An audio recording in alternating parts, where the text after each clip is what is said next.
गेले 4 दिवसापासून हट्टाला पेटलेली मी आज कुठेतरी माझ्या मनासारखं होतंय काय ते तुम्हाला पुढे सांगतेच. त्याआधी मी बाहेर आले होते आणि बाहेर कुठे तर मी गणपतीला आले होते. गेल्या काही व्हिडिओमध्ये मी तुम्हाला सांगितलं होतं की मी थोड्या दिवसांसाठी माहेरी आले होते आणि बऱ्याच जणांनी प्रश्न विचारला होता, तुझं माहेर कुठे आहे?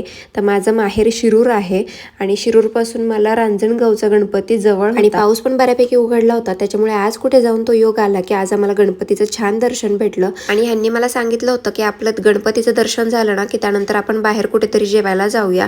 त्यासाठी मी घरून काहीच खाऊन नव्हते आलेले, पण इकडे आल्यावर कळलं की इकडे महाप्रसाद सुद्धा आहे. मग काय बसले ना ताटावर, कारण या जेवणाची चव हॉटेलच्या जेवणाला काही येणार आहे का? इतकं छान जेवण होतं. आणि इकडे ना एक दादा जेवण वाढत होते आणि ते आमचे व्हिडिओ रोज पाहतात असं ते म्हटले आणि त्यांना ते व्हिडिओ सुद्धा खूप जास्त आवडतात. त्या दादांसोबत छान फोटो काढले आणि ते दादा खरंच स्वभावाला सुद्धा खूप छान होते. दर्शन घेऊन बाहेर आल्यानंतर रांजणगावची काहीतरी आठवण म्हणून काहीतरी वस्तू सोबत घेतली, त्याशिवाय देवाचा प्रसाद घेतला गणपतींचा. आणि हट्टाला का पेटले होते, कारण माझं असं म्हणणं होतं की आपण देवदर्शनाला तर चाललोच आहोत ना, तर मग मला तिकडे कॅम्पिंग सुद्धा करायची, कारण क्लायमेट इतकं छान वाटत होतं ना की मला कुठेतरी कॅम्पिंगची अशी इच्छा होत होती.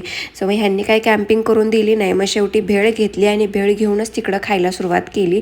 पण काही असो, पण दिवस छान गेला. त्यानंतर दमून थकून घरी आलो आणि घरी आल्यावरती सगळा स्वयंपाक केला, भाकरी केली, भाजी केली आणि त्यानंतर असं संपवलं मी माझा आजचा दिवस. तुम्हाला कसं वाटलं नक्की सांगा.